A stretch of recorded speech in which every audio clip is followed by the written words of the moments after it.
ఏంట్రా?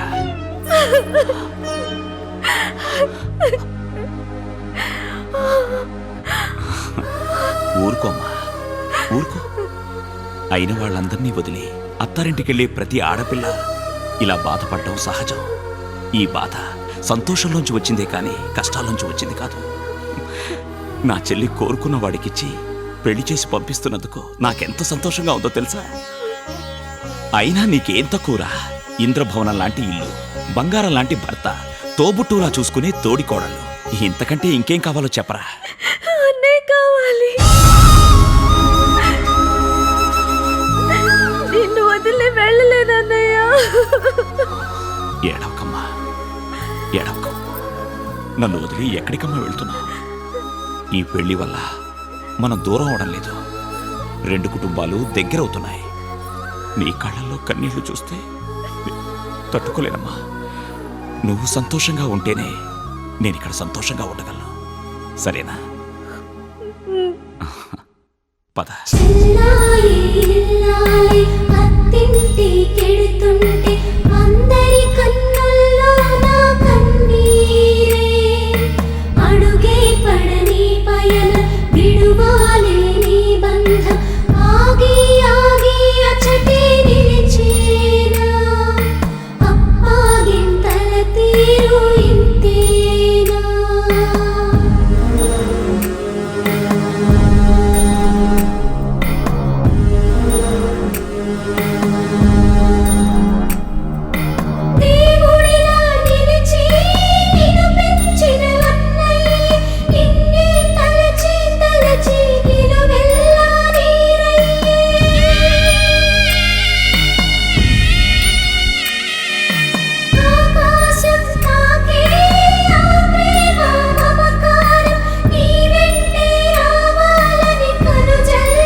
త్వరగా రెడీ అయ్యి అన్నయ్య దగ్గరికి వెళ్దాం.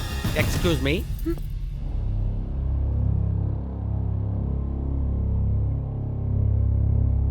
మిస్టర్ ఆకాష్, ఈ ఇంటిని జప్తు చేస్తున్నా. ఏంటండి ఇదంతా? మీ వారు సేట్ దగ్గర ఈ ఇల్లు తాకట్టు పెట్టి 4 కోట్లు అప్పు తీసుకున్నారు. నేను సేట్ దగ్గర తీసుకుని ₹1,00,00,000. కానీ దీంట్లో 4 కోట్లనుందిగా. ఆ సంతకాలు మీవేగా? మీరు మీ అన్నయ్యలకు పవర్ ఆఫ్ అటార్నీ ఇచ్చి ఫ్యాక్టరీ మిగతా ఆస్తులు అమ్మించారని తెలిసి ఆయన కోర్టులో కేసు వేశారు. ఇంటిని జప్తు చేయమని కోర్టు ఆర్డర్ ఇచ్చింది.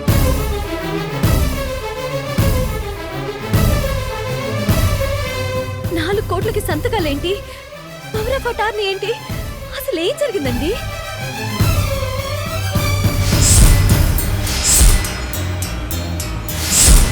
మోసపోయాం.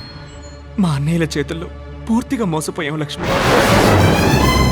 మిస్టర్ ఆకాష్, ఈ ఇంట్లో ఉన్న బంగారం, వెండి, డబ్బు, మూవబుల్స్, ఇమ్మూవబుల్స్ ఏ ఒక్క వస్తువు కూడా ఇంట్లోంచి బయటకు వెళ్ళడానికి వీల్లేదు. This is court order.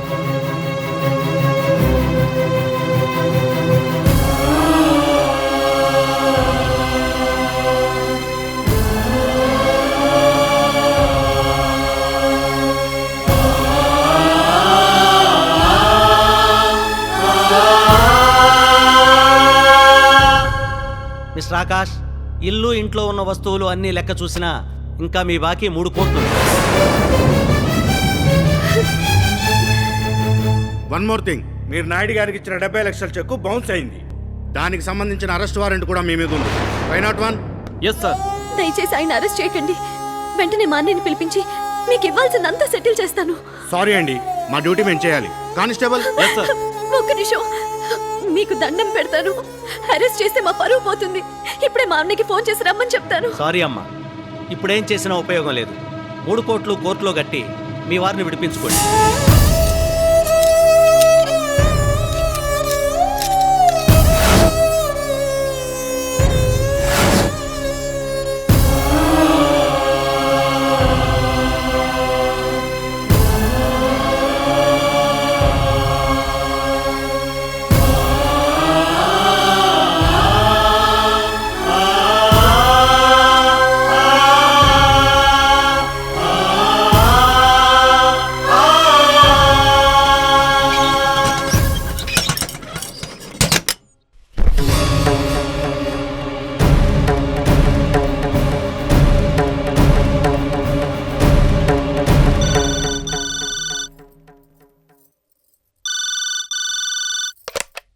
Hello వదినా, లక్ష్మిని మాట్లాడుతున్నాను. ఎవరు? Lakshmi. లక్ష్మియా?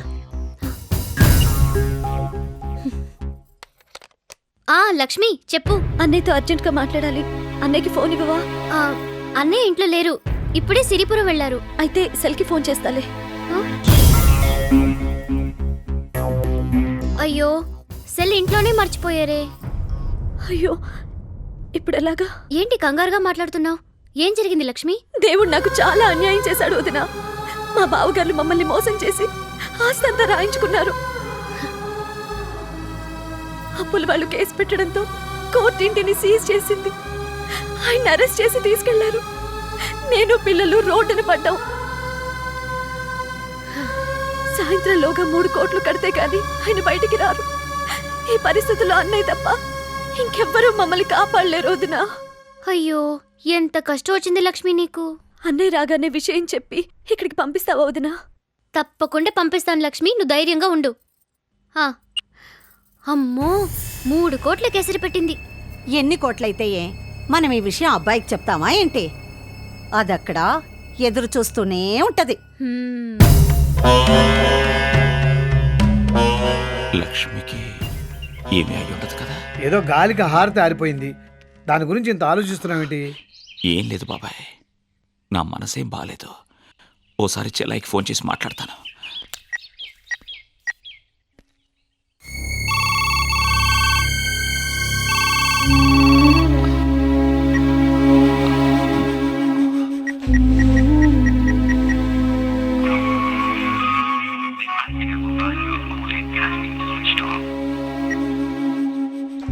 Akash phone switched off. ఇంట్లో ఎవరు ఫోన్ తీయట్లేదు బాబాయ్. ఇప్పుడు చెల్లమ్మ వాళ్ళ ఇంట్లో ఎందుకు ఉంటుంది బాబు? ఈ రోజు తన పుట్టినరోజు కదా, ఈ పారి మన ఇంటికి వచ్చేసి ఉంటుంది. మన ఇంటికి ఫోన్ చేయి. అవును కదా? తినమంటే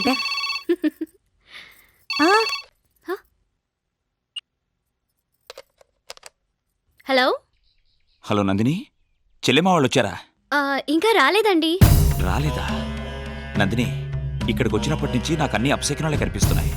చెల్లెమ్మకి ఏదైనా అయ్యిందేమోనని నాకు టెన్షన్గా ఉంది. ఏం కాదులేండి, మీరు కంగారు పడకండి. కాసేపట్లో వచ్చేస్తారు. వాళ్ళు రాగానే మీకు వెంటనే ఫోన్ చేయిస్తాను, సరేనా? మన ఇంటికి రాక వాళ్ళింట్లోనూ లేక ఎక్కడికి వెళ్ళినట్టు? అదే నాకు అర్థం కావట్లేదు. చెల్లెమ్మ ఏదో కష్టాల్లో ఉన్నట్టు నా మనసు చెప్తోంది. నేను వెంటనే వాళ్ళ ఊరు వెళ్తాను. మీరు ఆ విగ్రహాన్ని తీసుకుని మన ఊరు వెళ్ళండి.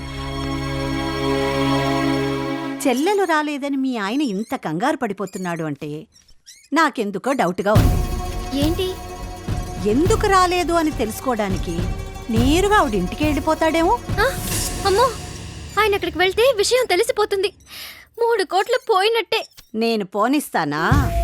నాకు కోట్లు ప్లాట్లు లేకపోయినా అనుభవం అంటూ ఒకటి ఏడ్చింది కదా. మీ ఆయన్ని అర్జెంటుగా ఇక్కడికి రప్పించాలి.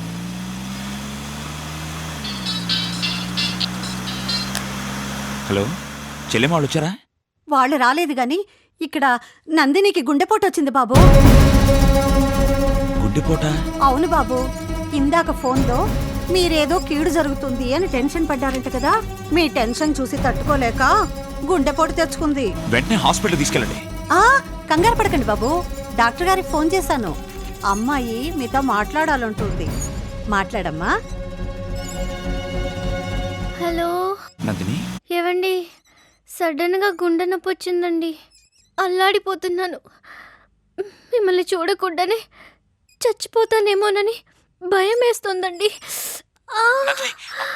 ఆ, వెంటనే వచ్చేయండి. నువ్వేం కంగారు పడకు నందిని, నేను వెంటనే వచ్చేస్తున్నా.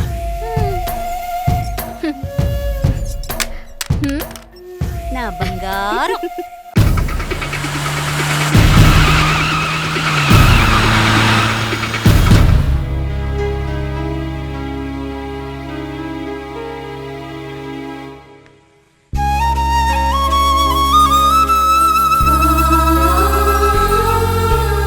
అమ్మా రాఖీ ఎవరికమ్మా? ఈ రోజు రాఖీ పండగ కదమ్మా, మీ మావయ్య కడదామని కొన్నాను. నందిని, నందిని ఎలా ఉంది డాక్టర్? కంగారు పడాల్సిందేం లేదు. బీపీ కొంచెం ఎక్కువైంది, మెడిసిన్స్ ఇచ్చాను. I see. She will be all right. వస్తాను. ఓకే, ఇప్పుడు ఎలా ఉంది? ఏవండి, నాకు చాలా భయంగా ఉందండి. నన్ను ఒక క్షణం కూడా వదిలిపెట్టి వెళ్ళకండి. ఓకే, అలాగే నందిని, నువ్వేం కంగారు పడకు, ఏం ఆలోచించకుండా పడుకో. ఆ? పడుకో. ఏయ్, రిలాక్స్.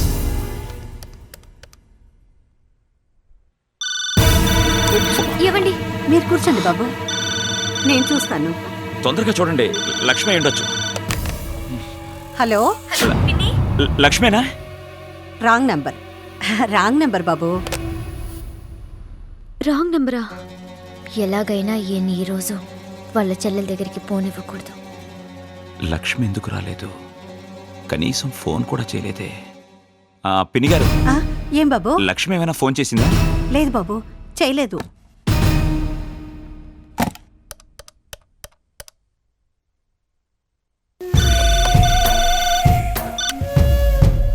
ఇప్పుడు ఎలా చేస్తావే ఫోను? Phone lift చేయట్లేదే.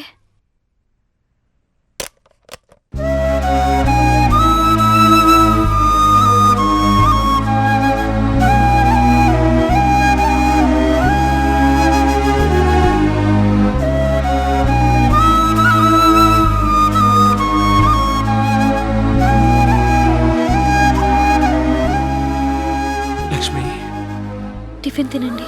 వద్దు లక్ష్మి. పుట్టింట్లో మహారాణిలా పెరిగిన నిన్ను, మన పిల్లల్ని నడి రోడ్లో పడేశాను. మిమ్మల్ని ఇలా చూస్తుంటే ఎందుకు బతుకున్నాను అనిపిస్తుంది. అలా మాట్లాడకండి. మంచి వాళ్ళకి ఆ దేవుడు ఎప్పుడూ పరీక్షలు పెడతాడు. మాకు ధైర్యం చెప్పాల్సిన మీరే ఇలా మాట్లాడితే ఎలా? పిల్లలు చూడండి ఎలా డీలా పడిపోయారు. వాళ్ళ మొహం చూసన్నా తినండి, తీసుకోండి.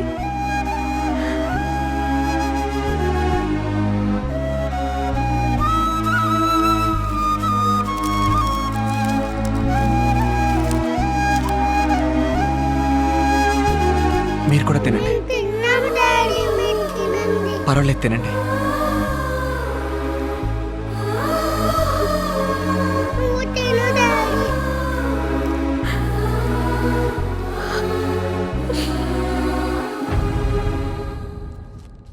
ఏమండి, నేను అన్నయ్య దగ్గరికి వెళ్ళొస్తానండి. వద్దు లక్ష్మి, ఈ విషయం మీ అన్నయ్యకి తెలియకుండా ఉండడమే మంచిది. తెలిస్తే నా గురించి ఏమనుకుంటాడో ఏమో. ఏమీ అనుకోడండి. జరిగిన దానిలో మీ తప్పేం లేదు కదా. అయినా నా కష్టం వస్తే అన్నయ్యకి తప్ప ఎవరికి చెప్పుకుంటాను? అన్నయ్య కాక ఇంకెవరు కాపాడతారు? సరే, జాగ్రత్తగా వెళ్ళండి.